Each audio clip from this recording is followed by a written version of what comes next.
welcome to another episode of the GodisaGeek podcast. Joining me today is Mr. Adam Cook. How are you, sir? Hi, mate. Good yourself? Yeah, not too bad, mate. I forgot to punctuate there. Good yourself? I am bloody marvellous. And Nicola Ardron, how are you? I'm very well, thank you. I am very well. I've just been to the gym, so I'm a bit sweaty. Oh, have you? Well, you got yourself a mug of tea. Yeah. Oh, God. The listeners are just, their minds are just, they're going to be racing now, Nicola. You Good, because I Fair paid, enough. I paid a very good... Get more listeners. Go. I'm glistening. Glistening, that's what I am. Christ almighty. At least it's not me, for a change, that lowers the tone. Well, there's probably a sudden surge in people's blood pressure. And speaking of surges, Yeah. let's have it. Do we have to? Oh, Yeah, I'm afraid so. Now, yeah, bit of a sore point, I know. Yeah, like timing wise, it's not good at all for me. That game's left me very angry. Yeah, rightly so with what happened. But we'll start talking a little bit about it, and then we'll get on to why. Sure. But the surge is from the devs of Lords of the Fallen, so if you're familiar with that, you'll kind of have an idea of what may be in store in terms of mechanics. But it's set somewhere in the future where everything seems to have gone to shit, as it tends to do. Yeah, and as far as the actual story, I'm not too sure of. But what I do know is that it's kind of cool. It takes on the typical kind of medieval fantasy horror elements of other games, and brings this futuristic edge to it with robots and stuff like that. So, on the surface, it looks really cool, and it is quite cool to play. But I mean, I've not put in as much time as you and Gary, but that means it's irrelevant now because my time's fucked. It doesn't matter. Do you want to explain what's happened? You've had a bug, haven't you? And I've only sort of half seen this. You've kind of fallen through the... No, that's the thing. I have not fallen anywhere that is difficult to get to. So, the way things work is that, generally speaking, when we're reviewing something, someone's capturing footage, someone's reviewing it, maybe someone else is writing for features. I was on this time, just happened to be recording footage for the game. I tend to record the opening hour at least. Yeah. So there's a bit of early stuff, and then I tend to... I mean, if a game's really captured me, I forget I'm recording and record hours of it. But generally speaking, I record the first hour, go away, play a bit more of it, then I capture a bit more in the middle, and then I tend to... That's it. Because you don't want end game stuff in a review, obviously. So I was literally just going back, and I'll be honest, I'd left myself a bit short for time. I'm not proud to admit that. And I thought, oh shit, I haven't captured any mid-game footage, and I happen to be mid-game. I know this because I spoke to Gary, who's completed it. Third sort of area boss, and I think there's 5 or 6 areas, but there's 5. Well, I won't say that. I have. I've just said there's 5 bosses, so that's that fucked anyway. That's the cat out the bag there, Adam. There you go. And I was just, I'd managed to get to the it's this. I'm going to say it once, and I won't keep on about it. But it's Souls-like. It's in the you know what to expect. Yep. And you know that the levels are big. But they're not actually as big as you think. It's just a case of you go through them so slowly because there's lots of enemies, you don't want to die. Eventually you wrap back around yourself because you found a shortcut. And I will say, I quite like the shortcuts in this game. They're quite clever. They're like these mag lifts that they lift you up and down, or there's an elevator, and they're quite clever in that you don't really see them coming. Okay. Yeah. So I'd unlocked the shortcut for this third area. And I thought, that seems perfect because I know my way around a bit. I'll go capture some footage, fight some dudes. Oh yeah, but there was also this hole I remember you could jump down, which looks like where you progress the level because it's right near the shortcut. So I went down there just to start recording, and I'm walking away, and I turn my lights on, and as I'm walking just towards this little set of steps, there's a little glint in the corner of the camera, and I'll come back to this in a minute, hang on. There's little audio logs, little yellow glowing things that you go up to, you hold a button, that you know how audio logs work, I don't know why I'm explaining this. So I see it, and it's sort of kind of behind a pipe, and I thought, that's odd placement, but there's a gap between... Imagine a walkway. It's a small square block of the walkway, and it would have railings around it. There's a gap in the railing, so I just walked through, picked up the audio log, no problem, started walking away, and I fell down the side of a pipe, no problem. I mean, obviously, if I can get here, I can get back out. No, you can't. You're stuck there forever. So, spoke to the publisher and the developer, and they said, have you tried, that, again, Souls thing of if you sprint and then jump, sometimes you can glitch your way out of somewhere. Yeah. That doesn't work. They said reload your save. No, the thing about these games is where you don't have a save, do you? No, that's the problem. If you reload it, you're exactly where you were when you left it. So there I am. There's no way of killing yourself that I can find. There's no, Homeward Bones, whatever, there's nothing like that. Right. There's no fast travel. I am literally just stuck there. So is there like a bonfire equivalent?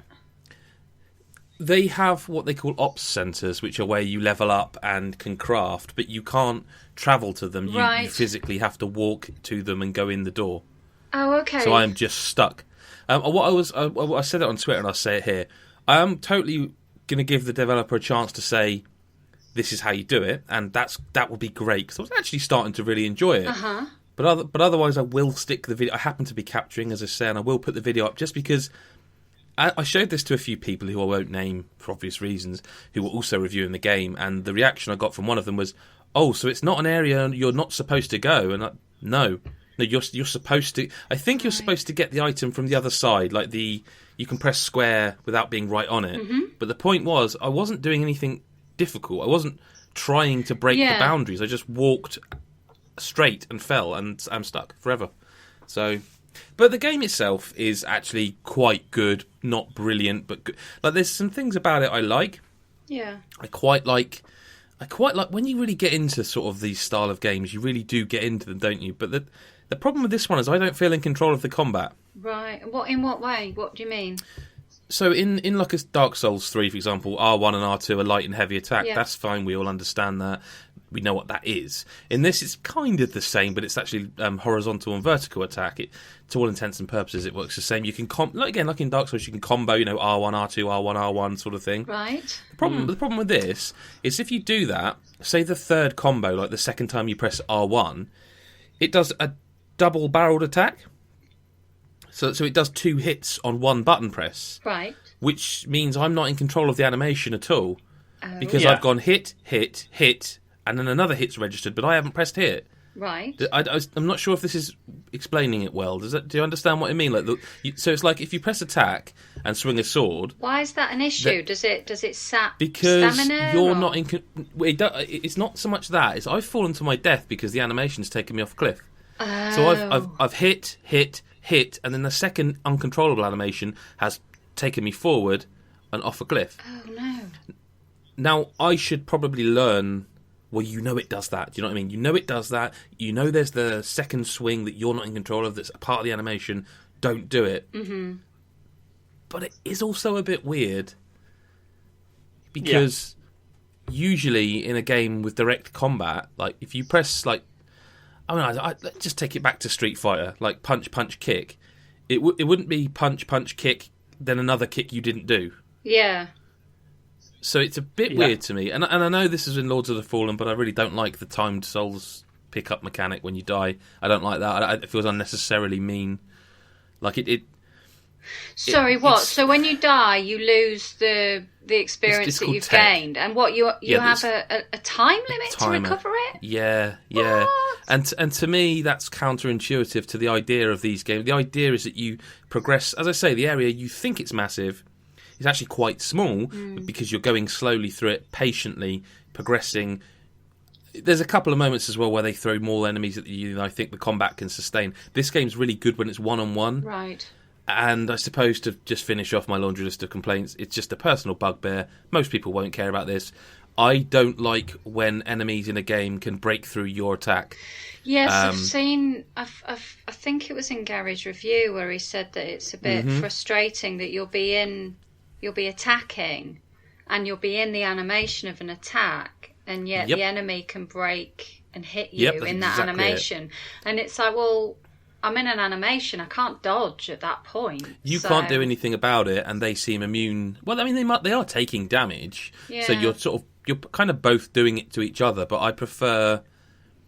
I don't know. It's like I said, a lot of games do it, and a lot of really good games do it. But I don't like that. I don't like when an enemy can sort of swing through my attack and kill me. And one thing. The only thing I think this game's bad at is feedback for combat. Like, when you get hit, I feel like there needs to be more of a vibration on the controller or something, because you're all, like, metal and, wearing suits of armour, like, it feels very... Is the combat purely melee? You get a... is it spoil? Well, it's not much of a spoil. In the second area, you get a new mechanic, which is like a drone, Right. and so there's an energy mechanic that as you build up attacks, you get energy, and you press triangle, and your drone comes out, and the first drone you get is it shoots like a laser. Doesn't do a lot of damage. It's more of a distraction technique, but you can also change that drone for a melee one. So there are elements of non-melee. I mean, again, it sounds like I'm really soured on this game. I actually didn't like it as much as Gary, and he gave it 7. Right. But there are enemies, and you learn to fight them pretty quickly, easily. But there are some enemies that shoot you from a distance, while the other enemies are hitting you with a melee weapon. And again, a bit annoying. That is annoying. I mean, I know that in Souls or what have you occasionally have archers who can shoot you from distance, but it is a melee-based game, so all of your encounters, bar a few, is melee. It seems a bit harsh to then have characters shooting you as well. I will say, I've swung high and low on this. Yeah, you do block, but I keep forgetting I've got it, and I don't know why. Okay. It feels so inconsequential, and I'm sure that's me just being crap, I don't know. But I will say, I have gone hot and cold on this game more than any game in recent memory. Wow. I've gone from, now at the moment I'm cross with it, because it feels really, but generally speaking, I've had, where I sat down and lost 2 hours, really enjoyed it, and then I've had other times where I'm like, this just, I think it's a good game. For me, it lacks character. Okay. And that seems a bit harsh. Chris has played it too, and I don't know what impression he got from his time with it. I feel it lacks that sort of je ne sais quoi, that special. Because Neo's got that. Neo's got character, I think.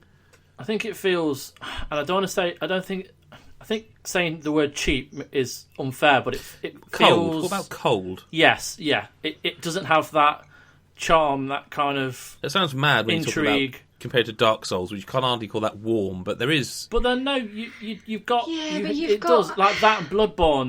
They've got that. You really really love the world. They've created this world 100%. Through tiny bits of lore scattered around, and the art style and all of that logs. all blends together, doesn't it? Yeah, there are elements of that in here, like the audio logs and.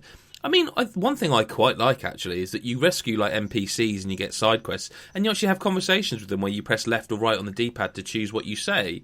I quite like that, in that it's look, we know these games are, impenetrable to those who don't like them, but we're going to bring in a couple of tropes that make you... you know what this is. Yeah. You know what I mean? Yeah. It's quite a nice looking game, classes? And I'll be honest with you. Do you have classes? Because I know there's broad classes when you start, Dark Souls. I have not. Well, you have a similar sort of thing. I wouldn't call them classes. I think there's a heavy and a quick. Right, so pretty much like Lords of the Fallen. I think there was 3 broad classes in that, weren't there? So the cool thing about this is that you can target head, body, left or right arm, and if you see a new enemy, you can literally rip his weapon off if you do your finisher on his left arm that's got his weapon on. Right. You then take that back to your op center, and you can create that set of, the head, the body, the arms, the legs. You can create that, right? And that's cool. Okay. Is that how you gather new equipment then? New weapons and stuff? Yeah. Oh, okay. I mean, I think there are drops too, but generally speaking, So the best example is there are apparently, I'd never actually found it, but there are guys in poison areas, and they're predisposed to be wearing poison-proof armour, and you kill them, and you can then craft their armour that makes you more resilient to poison. And there's some cool ideas in here, actually. I do think sometimes it's a bit mean. Right. It feels... I keep threatening to write this article, but I feel like there's a discussion to be had around games going to look at From Software and going, people like hard games, let's make a hard game. Actually, that's not a hard game you're making a frustrating one. There is a difference, Yeah. I keep threatening to write it or do something, but this, at times... There are times when I've gone from a shortcut on a boss run, and you know what it's like when you're going to the boss for the 5th time. You just want to get there, fuck everything else, and you get caught by an enemy that swipes you, and your 3/4 of your health's gone, and you're like, well, I had 9 healing items, now I've got 8. Fuck this game. You know what I mean? There's a lot of that. Does it have a co-op element then? Like, nope, no online at all that I'm aware of. What? Exactly. See, one of the things I had with Lords of the Fallen that I got a bit bored with it is that the actual boss fights, there wasn't much variety in the bosses. What's that like in Surge? Well, I only fought 2 of them, as I say, because I got that problem with the third world that I couldn't progress. The first boss is easy, as they always are. The second boss is more challenging. I wasn't in love with it. It was an interesting design. The trouble is they're in this world which is very robot-y. Mm-hmm. So where you're used to Dark Souls or Bloodborne, where they can just do whatever they want that comes into their mind, now you're in a world where it's like, well, they kind of got to be a bit robot-y because, or human, because they're the 2 options. Mm-hmm. It's an all right game. Like I'd like to have got further, but I kind of can't help that, Yeah. Shame. Will you play any more of it, Chris? Will you actually go back to it? Probably later down the line, but you know what it's like. Yeah, I do. There's all these other games that you'd much rather play. Like if it doesn't grab you instantaneously, I think that's it for me. Like at the moment, if it didn't, I didn't fall in love with it. I like it. I like the ideas around it, and it does look. It's very pretty. Like there's it runs at 60 frames. Sorry, I don't mean to interrupt you, but I must before I forget say it is one thing that I come away from it going. These games at 60 frames, that's a real good thing. Was it like that for you? Because I'm on a pro. You're not, are you? What's it?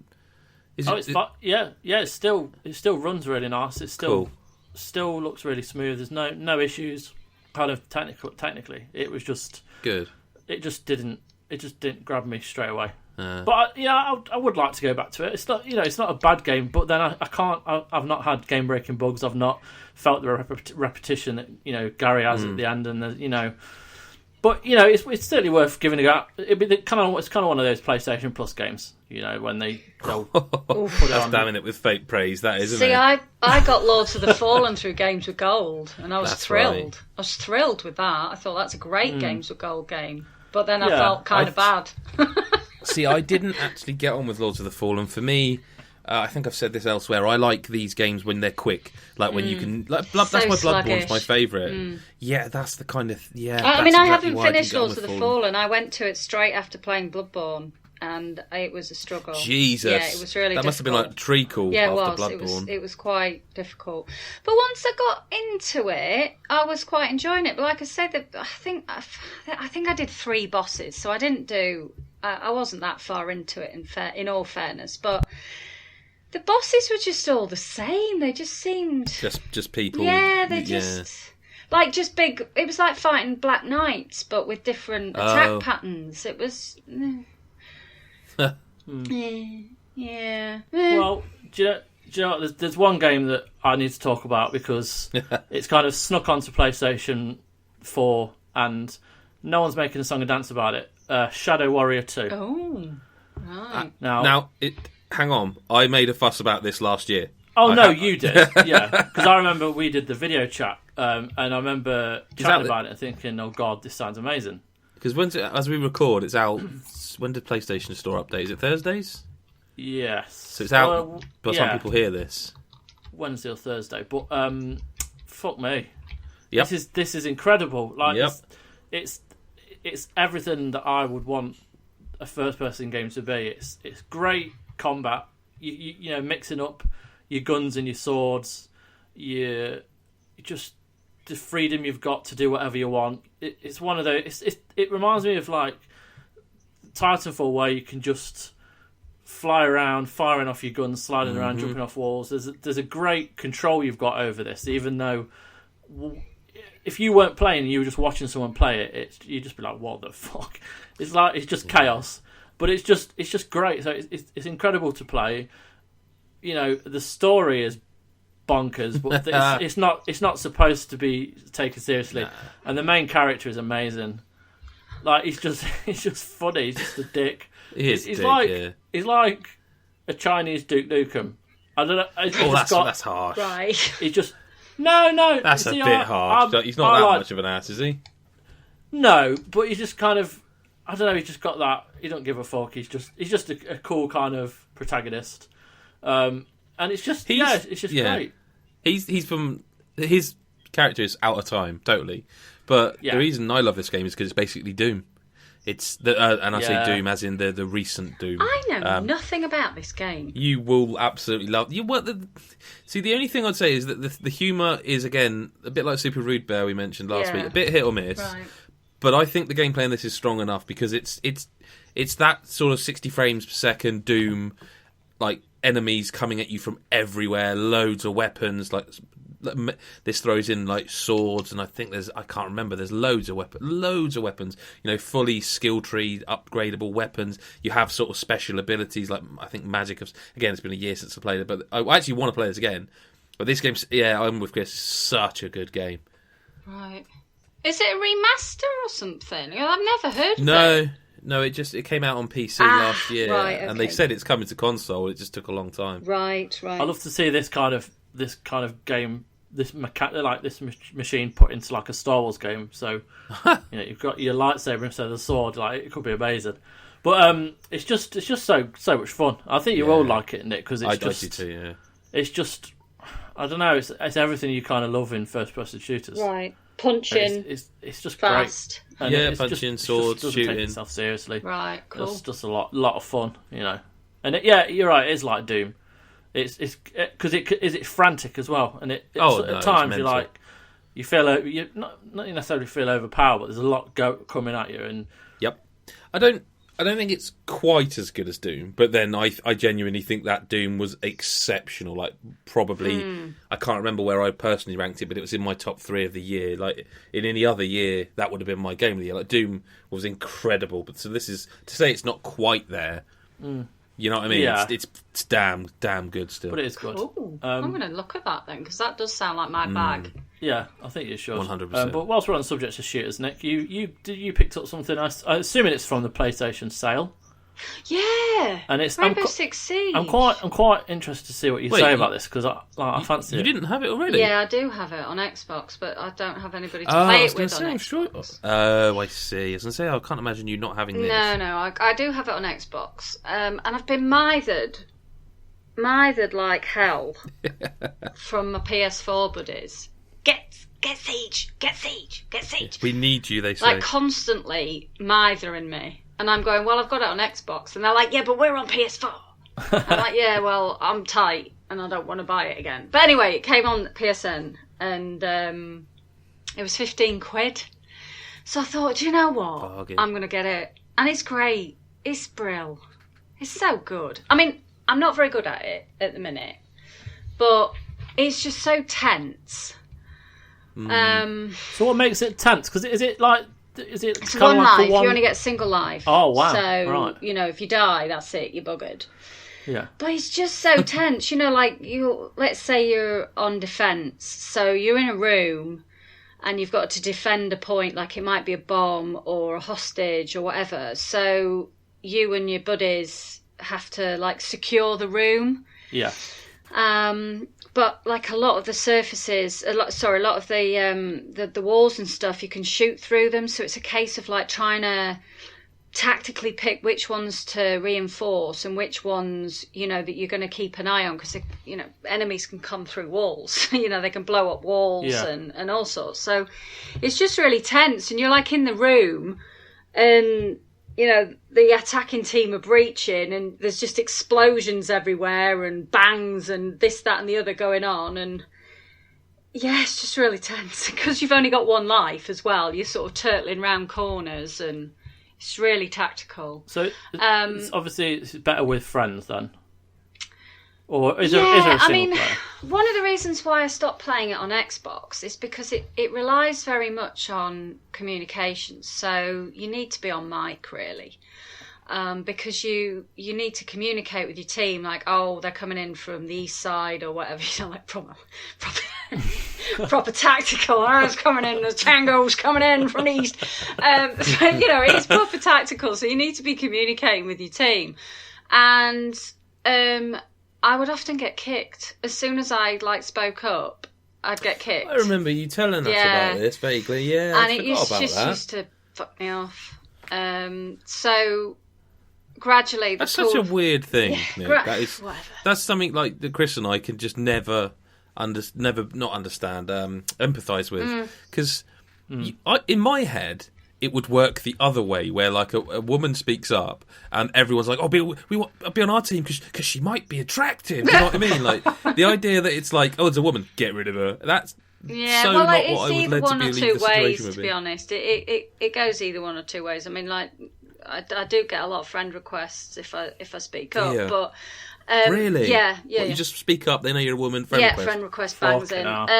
Do they say anything? No, it's just a friend request. Generally speaking, it's a friend request. I occasionally get a message going, "Do you have a boyfriend?" And I'm like, "I'm probably old enough to be your mum." That's brilliant, sweetheart. That's cracking. So I do have a little chuckle at that. But yeah, on Xbox, like I say, I was getting kicked. I was getting, somebody can't just kick you unless it's like a private game. The host can choose to kick you, but there would be a vote to kick. So somebody would hear my voice and put up a vote to kick, and then like if the rest of the team vote, it was just like, oh, fuck's sake. So I just got pissed off with it. As my pool of friends stopped playing it, I stopped playing it. So, but I've just been mithered. I'm mithered constantly on PS4 to get it. So I picked it up, and yeah, it's really good. It's such a good game. I mean, how old is it now? 2 years. Yeah. Coming close, isn't it? I mean, yeah. The netcode's still was it dicey. 3? No, I don't think it's that old. The netcode's still dodgy as hell. Like I'm playing. That's not good. I was playing yesterday, and I'm playing with people with 300 millisecond pings. Jeez. And it's like it's kind of a little bit different. Because this is an e-sport, isn't it? Yeah. This is like a... Yeah. Wow. I mean, I think my ping was networked something up. like 50. And, I'm playing with somebody else who's 300, and it's just like, ugh. So it is a bit faffy, but,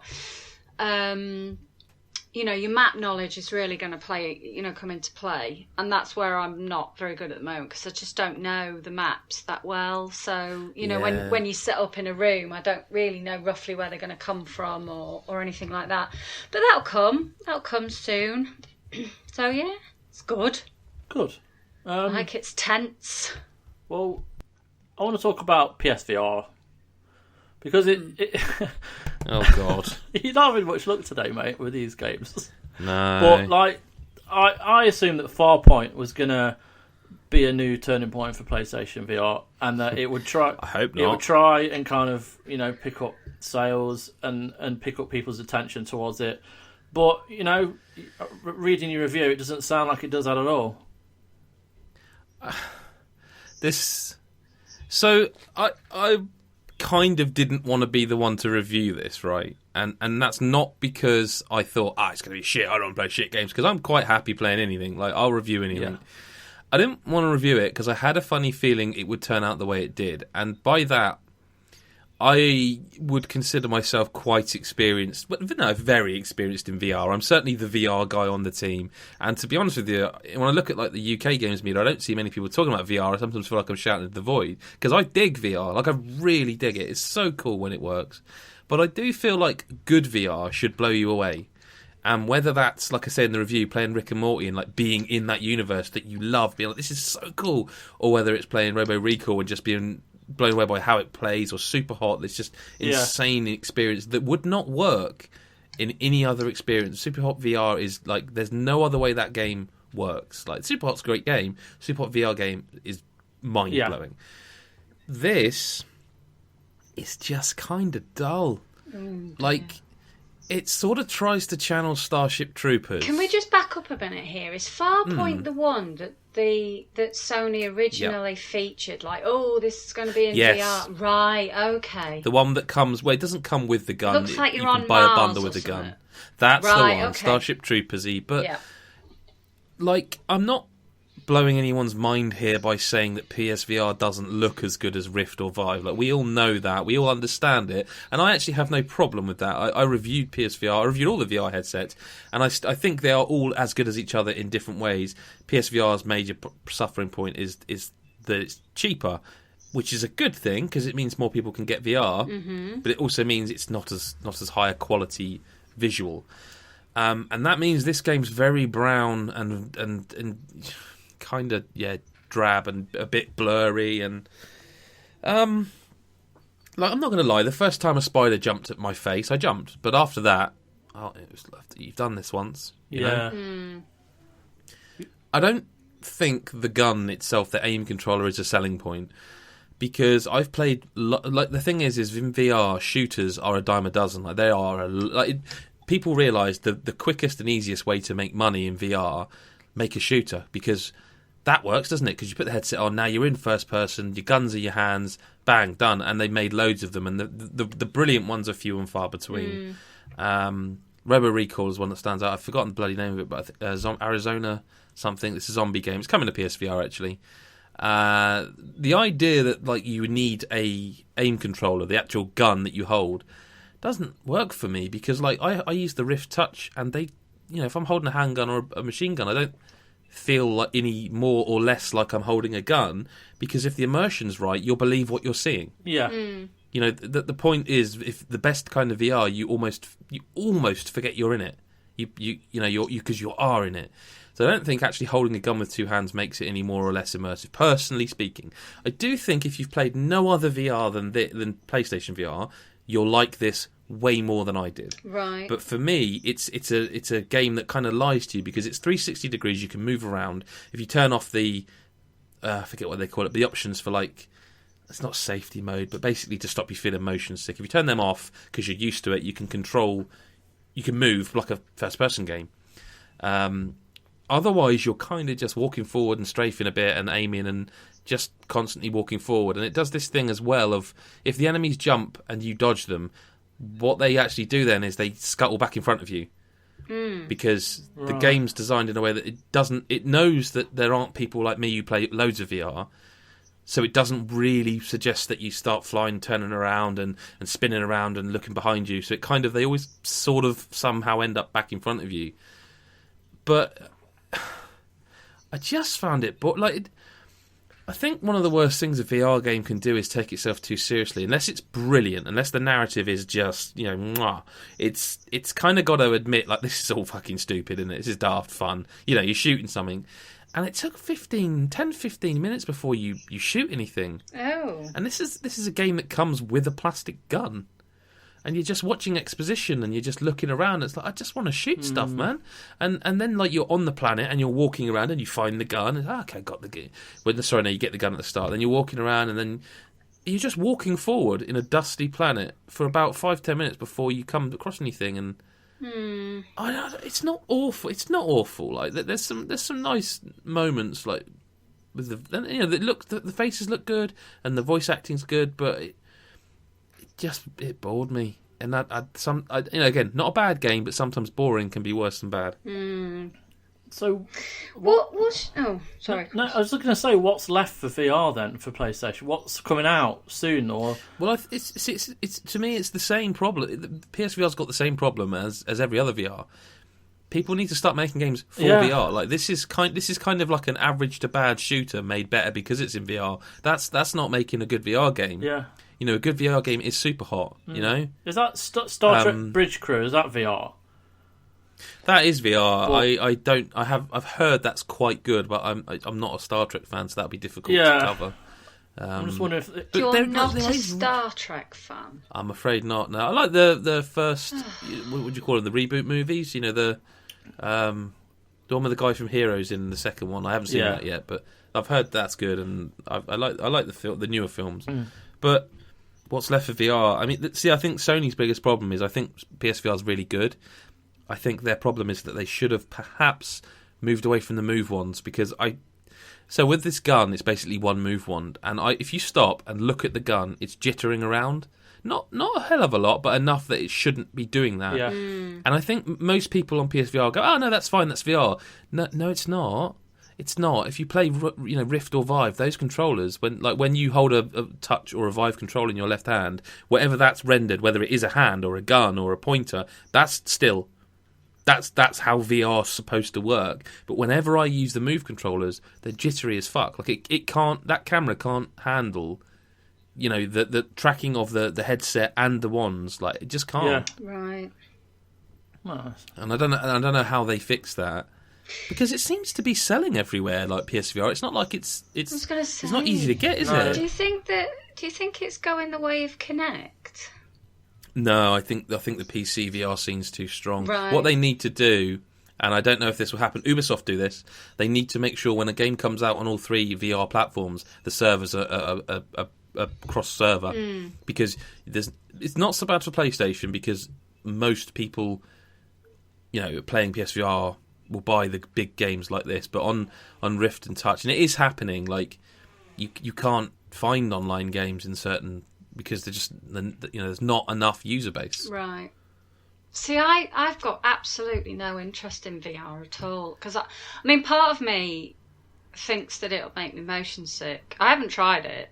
It might. But it just strikes me as something that's going to make me feel like I want to vom. So I've resisted trying it, to be honest. And I've not got a great deal of interest in it.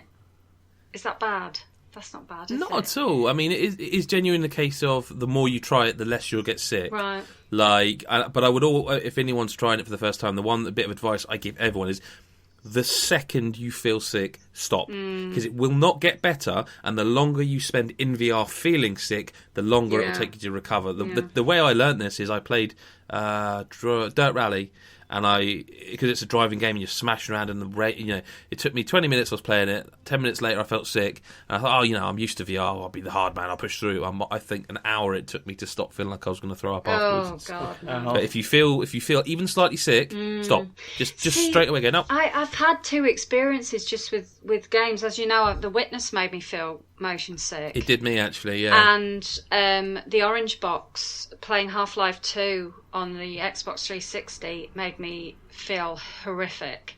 And they're the only 2 instances that I've ever had it. And you're right. I remember playing Half-Life 2, via the Orange Box, and just thinking, gosh, I don't feel very well, but not actually registering that it was the game that was making me feel poorly. And I kept playing because I was enjoying it, and I was like, oh God, I really don't feel very well. And I came off it, and like you say, it took me a while to feel better. And I still hadn't registered at that time that it was the game making me feel poorly. And then I went back to the game a day later, and I started feeling it again. I'm like, oh my God, it's the game that's making me feel sick. Because I'd never had it before. And until The Witness, I hadn't had it since. The Witness is bad for that. I think they fixed it. They did fix it. Yeah, I believe they did, but I haven't gone back to it since the fix. But yeah, no, that made me feel sick. But if I remember rightly, when I was actually playing The Witness, the fact that it was making me feel queasy almost felt like it was part of the game anyway, because I found the environment that you were walking around in The Witness a little bit unsettling anyway. I found the whole thing a little unsettling. It's eerie, isn't it? Despite the sort of colours, it's quite eerie. Yeah, it's got this, like you say, the colours and everything, it looks like a beautiful paradise island, really. But I was unsettled by it anyway. So the queasiness almost felt like it was part of that. So I didn't, I won't say that I didn't mind it as much, because I don't obviously want to feel like I want to throw up. But it felt a little more like it was supposed to be there, which is an awful thing, really, if you think about it. Like blows trying to make me vomit. I will say, right, The Witness is a game that'd be quite cool in VR. Now I think about it. Actually, yeah, I can imagine it. Because you could get your wand or whatever and actually draw the lines. That would be quite cool. A good idea. They won't do it now. It's the thing about PSVR that's weird to me, right? Is it's by far, by a country mile, as someone who wears quite big glasses, the most comfortable headset to wear. I don't know how they manage that, but it is it's easiest to get on and off. And it actually has one of my favourite VR games. Obviously I've said it enough that it's bloody obvious. Superhot's my favourite VR game. And I love Google Earth. That's on both PC ones. But Psychonauts Rhombus of Ruin is one of my favourite VR experiences, because it's just... I love the character of it, and it works. It works really well, and that's the other thing I should have said about Farpoint. You do kind of need a lot of room, because you need to get that camera on the top of the telly, and you need to stand up. You can play it sat down, but it wants you to play it stood up. Yeah. Which I tested. That will make you feel more motion sick. Who wants Whereas if you can to just play sit down, standing up? That was the whole thing with Kinect. That is also a thing. People don't want to stand up. See, I don't mind it with VR because it's kind of expected, but I don't know. Like Farpoint's not terrible, but Right. no, You're not. I just, It sounds I a had bit to like, really push myself to play it. Well, I mean, it doesn't help when there are other good games you want to be playing. Sure. Okay. But I was reviewing this, and so I did play it. But I did kind of have to go, no, look. I had to pull myself aside and say, let's have a little chat. You need to do this. And I know you don't want to, and I know you're not particularly enjoying it, but you need to. Mm-hmm. And so, I did. Yeah. Good man, Adam. Good man. Taking one for the team there. Yeah, absolutely. Good stuff. Because there are other games. I'm trying to think what Chris... Because I don't know what Chris is going for next, but I know. I would guess if there's any justice in the world. Ooh. Am I close? If there's any... No? I'm miles No. I don't know where you're going, mate. Where are we? I'm going to stop trying. I was going for Injustice 2. We could talk. Can we talk about it now? Yes, it's out today in America. Obviously, I didn't write it on the list because I didn't know if we could or not. I did wonder. I thought I would have led with that, but it's fine. No, it's out. It's out in America now. Before we recorded, I just got the shit kicked out of me by a player in ranked mode. I'm never playing ranked again, by the way. See, I'm not going anywhere near online until player matches are okay, Chris. Player matches are fine, but ranked is just. I mean, the game's out today. Like as we record, the game's been out. I mean, midnight launch in America. It's been out. Well, most of the day in the UK, but already people are outrageously good. Fuck it out. Well, yeah, let's get in there. I mean, I was excited for it, but I didn't really get too hyped for it because you never know, and there's a lot of other games coming out. But fucking hype and comic books. I mean, I know exactly. It's just mind blowing how good it looks, how it plays. The combat is seamless. The kind of the environments are gorgeous, and the way you can use those again, like the first one, to your advantage. But they're just so much. It's just so much grander in every sense. And I played a little bit of the story. I had about 5 of the fights in the story mode. Right from the word go, it's just incredible. You're fighting the best of the best. It's so fucking good. There's no one makes a story mode as good as this in fighting games. No. Not even close. No way. There's no. I mean, I'm just since we're talking fighting games, I'll throw this in the mix. I can talk about in a preview sense Ultra Street Fighter 2 on Switch. Yeah. Right. Now, no, I can't say what I was about to say because that would be breaking the bar. Carry on, Chris. That's right. So the roster is a lot bigger than the first game. There's a lot more diversity. You've got characters like, General Grodd from Superman and the Flash, the big gorilla. You've got. Can I ask you a question? Because I'm not going to sit here and go, "Oh, I'm the comic book man." I'm not. You are. I don't know where Nicola stands. I think she's probably similar to me. That she knows the main ones and can enjoy the universes. That's what I thought. Is in Injustice 2 are some of these characters kind of not lesser known, but are they deeper cuts than we used to in these sort of games? I think so. I think if you've watched kind of like, which I actually haven't, but if you've watched The Flash on TV, then Grodd's appeared in there. Oh my God, I've seen an episode of The Flash and it was like, I could not get those 45 minutes back. It was dreadful. My husband watches it, loves it. He's more from like Superman. I remember General Grodd from Superman the Gorilla. But in general terms of all the other characters like Blue Beetle, they all kind of taking a backseat. But then the villains, which is great to see Darkseid in here, and and Brainiac, they're massive kind of villains in the Justice League world and the Superman world. So there's a lot of greatness there, and then you've got Bane and Poison Ivy. A lot of the characters are. You'll have seen them in something or other throughout the history of kind of like movies or most of them I'm there, whatever. But there are a couple that I had to think about. But I think it's great that it's coming out now where. For me personally, DC movies. I really like DC movies. They're not the best by any means, but so what would they be? I mean, Batman, obviously. So at the moment, the Superman ones we know about. Nobody seems to rate the more modern ones of them. Thing is, when I was growing up, I loved Superman. Superman was my fave. See, I was always more Batman, and then I watched Man of Steel and thought, oh my God, like Man of Steel beats the Dark Knight trilogy for me easily. Like, really? I've never heard someone say that. I thought, get out, Chris. Nah, do you know what? I've watched the Dark Knight. I have trilogy. that on Blu-ray and have not watched it. I've watched them since, and the best things about them are the performances of the villains. Like the story. Like you not watched the Dark Knight again.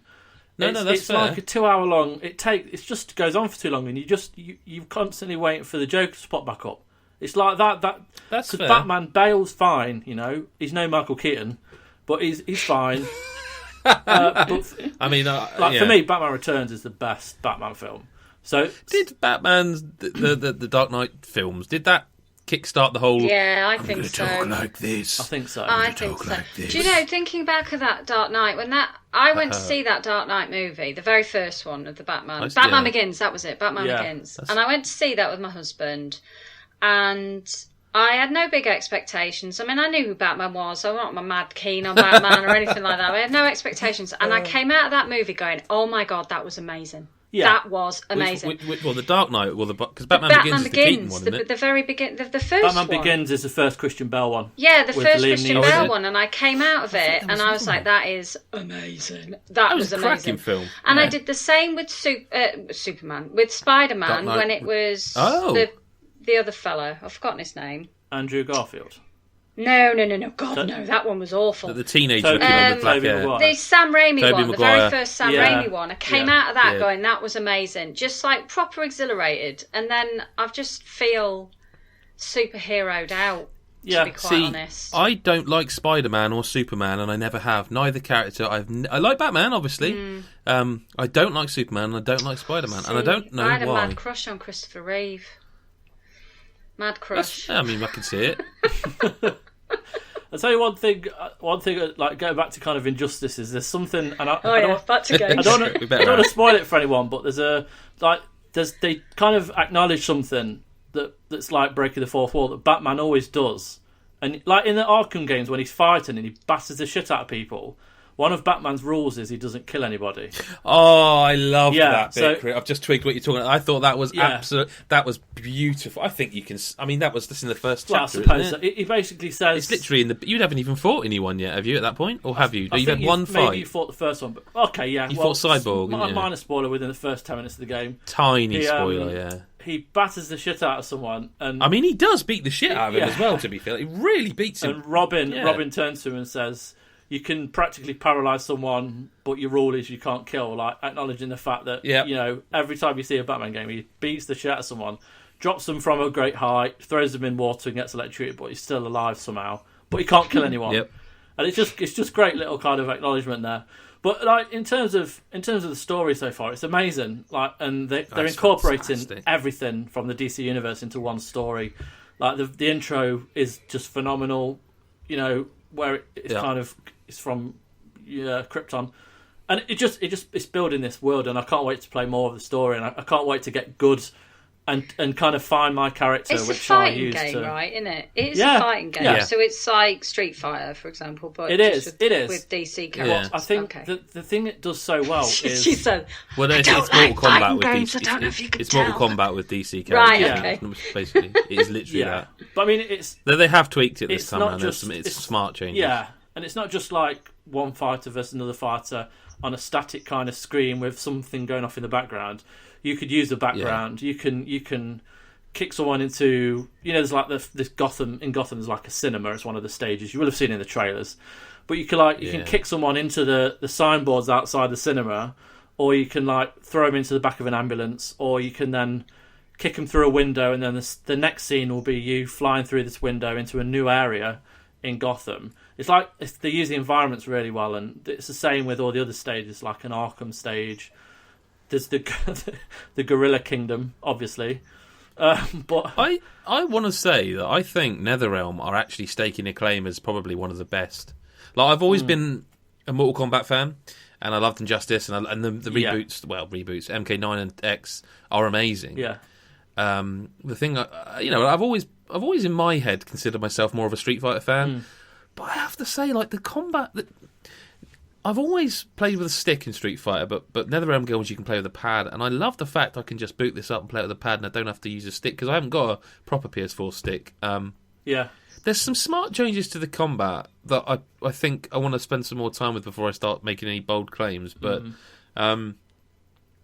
This is a really fucking good fighting game. Yeah. And I'm not sure about the loot boxes yet, or the customization of the characters that literally change their stats. I'm not, too early for me, but like I like what I've seen so far. I'd be interested to see if they don't. I don't think they're going to miss a trick here when Justice League the movie comes out in November and they release skins for the DC, the Superman, Wonder Woman, Flash, all those characters in this. 100%. That'd be a really smart move because I like the versions of some of. I don't know if it's spoilery. I like the version of the Joker they've used in this game. Yeah, no, that there's a trailer release for him, so everyone kind of knows who he is.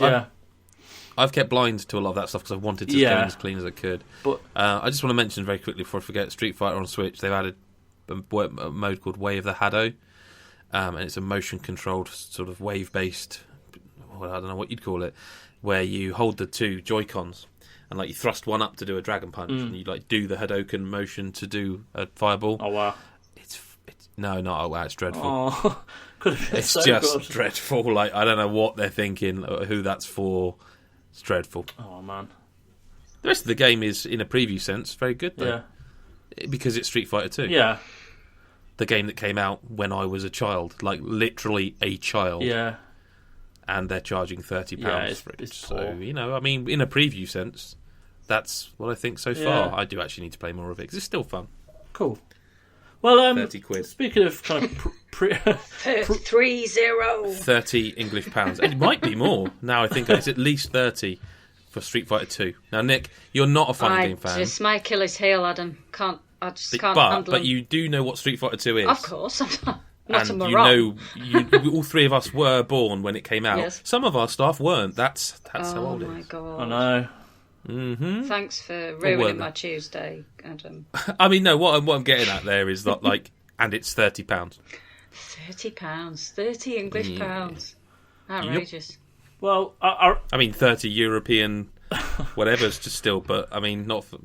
Don't carry on. Yeah, let's the world's shit, right? We all know that. There's a lot of. Well, the world's good. It's everything that goes on within it that's shit. All right then. There's a lot of shit stuff going on in the world, but there are some games to play that will take you out yourself and put a smile on your face. I want to talk about two in particular. One in a previous sense, which you're playing, Nick, because I've played a little bit of it, and so have you. So Portal Night. Yes. Nice. Can you start by explaining what it is? Because I have a vague idea, but I'd like to hear what it actually is. Right.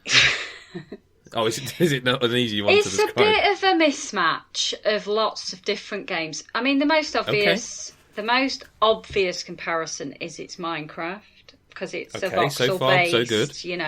Gathering resources and building stuff. It actually looks that kind of. Oh yeah. I mean, it's a lot. Okay. It's a lot sort of cartoonier, brighter. Did you ever play that free-to-play game, Happy Wars? I think I did. The aesthetic reminds me a little bit of Happy Wars. Okay. So it's right. Like I say, it's an amalgamation of lots of games. So it's Minecraft in that you mine and you can build stuff and what have you. You mine and you can craft. Indeed, you can mine and craft. There's some RPG elements in it because when you first start, you can choose a class, so a warrior, mage, or sort of ranger type class. And there are class specific things that you can build, class specific gear that you can build. And then it has elements of like Terraria, although Terraria was 2D, this is a 3D game. But in terms of Terraria, you have like a goal to get, but there's a loose story that something's happened on the world and it's fractured the world, so that it's been fractured into islands that are connected via portals. And your job is to, so far I've not finished it, but your job is to kind of like rebuild these portals, and by doing so you transfer from one island to another island, and that island will have different resources on it, be a different biome perhaps, it'll have different enemies on it, and ultimately you work your way through, and there's like bosses. So in terms of where I say it's a bit like Terraria, there are boss fights, which once you kill the boss, that then allows you access to higher tier materials, which you can then upgrade your gear and equipment. You've got access to new worlds, which have got new blocks to mine and new crafting materials, and you can build more exciting structures with different blocks and that kind of thing. So that's it, essentially. Now, like I say, there is an overarching goal where I think, off the top of my head, I've spawned a world and I've gone to 20 different worlds, if you get what I mean. I think there's like Sounds 47. a bit like Lego. There's 47. Yeah, it kind of. Lego Worlds. I was trying to. Kind of, yeah. It does have elements of that as well. I quite like it. I mean, in a preview sense. In a preview sense, yeah. I mean, the fact that it is in a preview industry, isn't sense. It? It's a silly thing. Isn't I mean, the fact that it's like Minecraft is a winner for me anyway. Yeah. Because I love that, but it's doing. I mean, it's doing a bit more than Minecraft, because the Minecraft, you kind of make your own story with that. And I know there is a goal in Minecraft, or there is something to work it's in your towards. head, isn't it? I have a question for you about Minecraft. Sorry, I just wanted to ask you before I forget. Does the Switch version of Minecraft tempt you? Because I know you love Minecraft, and I know this because I was looking for some reason at my Xbox friends list. You know the hubs where it tells you how much you've played. Never look at them, by the way, because it makes you feel like a bad parent. Yes.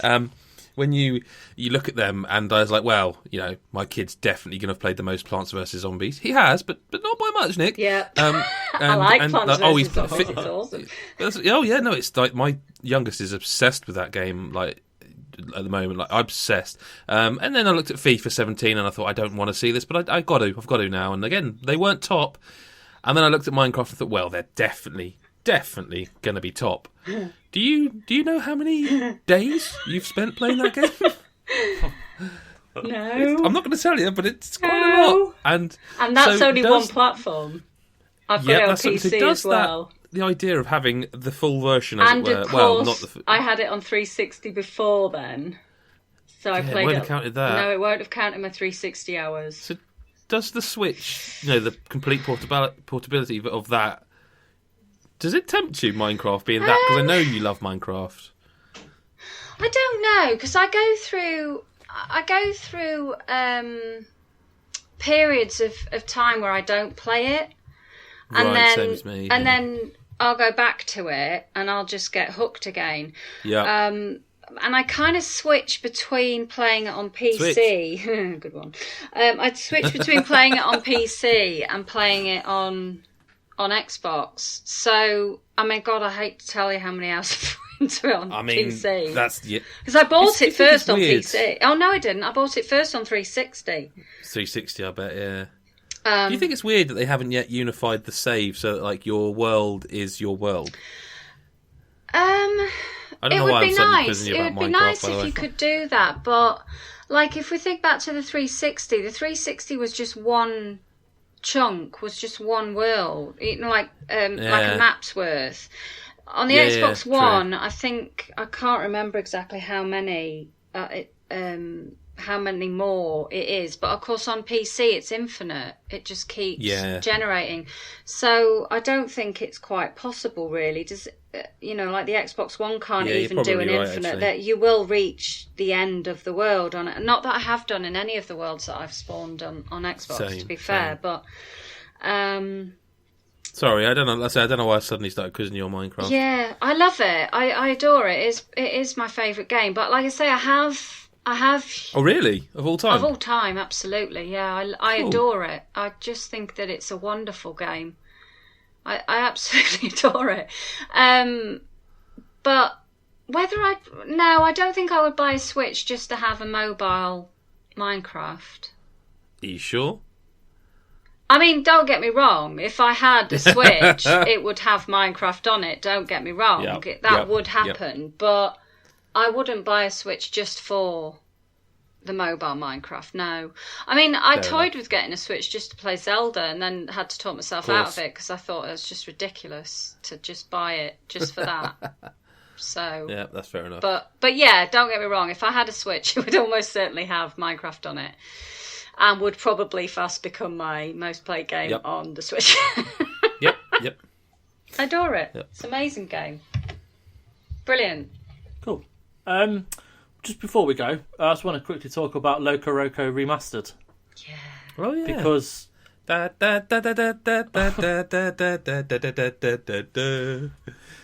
beautiful, man. Yeah. I could have gone higher, but a bit of sore throat. Right. So, have you ever played this, Nick? No, I haven't. Okay. And it looks like I'd love it. I think you would. I think you would absolutely adore it because it's just so nice. It's so happy and smiley and funny, and the music's just great. Like, it's so well written and it's just crazy. Yeah, it looks gorgeous. The very nice, lovely colours in it, very bold colours. The gameplay's pretty cool. You know, you're basically in control of these things. They're like big balls called like LocoRocos. Do you know what it looks like? It looks like a space hopper. Oh yeah, yeah, they do. Yeah, they do. And you can control one huge one, or you can separate them depending on how many you collect throughout the level. And you collect them by hitting these like flowers that spawn up from the ground. And you can collect a load, and there is like an element of collectibles. You know, at the end of each level, it will show you how many of them you collected out of 25 or out of 15, or I'm not sure. But there's a certain amount to collect, and then there's a load of other stuff to do throughout the levels. But you control them by tilting the screen, and you tilt the screen by pressing L1 to go left or R1 to go right, and that will get you through the level. You can and pressing them both together will make your LocoRoco jump. And you've just basically got to try and get through this level. There's certain parts where the road ahead's quite narrow, so you have to press circle to kind of separate them all into little LocoRocos that all then fall down this like little slippery slope or whatever. And they're just throughout the game they just incorporate tiny little new elements of the map and stuff like that. And you know, there's very little threat in there. There's these creatures that threaten to take over your world, but they're only like little black blobs things, so it's not like that intimidating. It's just good fun, and the music's amazing. And like one of the first times that there's these things in the level where if you've got enough LocoRocos, you can make them all sing together in like a harmony, and it projects through your controller, which is just amazing because you're not expecting it. I mean, I was expecting it because that moment's lovely. Someone mentioned it on Twitter, so I kind of knew it was coming, but I didn't know when or where. But yeah, they just start singing this song. It's just really nice, and it just makes you smile, and it's just good fun. And it's not a game that you're gonna spend 4 hours at a time playing, but you could just take little breaks and just come back to it, and it's just a really great game. And it certainly looks gorgeous coming back. It was released, it was 10 years ago on the PSP. And there's been like sequels and little bits and pieces that kind of revisit that world, but this is, a complete remaster of the original. And beyond the kind of the main kind of the 40 levels, there's a few little bits to do. There's a couple of mini games, and you can unlock kind of things to build a little LocoRoco house on the title screen. It's fine. I didn't really do it 'cause it didn't really interest me, but the world itself is just gorgeous, and it's just a really nice little fun game. So I'd definitely give it a go if you can. Like I say, it looks like I'd love it. It just looks really bouncy and lovely. Yeah, it is. But yeah, well, thanks very much, guys, for joining me. You're welcome. And you're very welcome. Good. And yeah, so just so you know, guys, we've got a Patreon. You've probably never heard us talk about it before, but I'll talk about it now. No. You can head over to patreon.com/GodisaGeek. Give us $1 a month, give us whatever you can, and it does help us, to make the stuff we need to make and attending events and all that kind of jazz. And you can obviously follow us on Twitter at GodisaGeek. You can follow me at FirstAvenger83, Adam at JebusF, and Nicola at Wavy_Gravy with an E. Again, thank you guys for joining me. You're welcome. And we'll speak to you all later. Thank you. Bye-bye.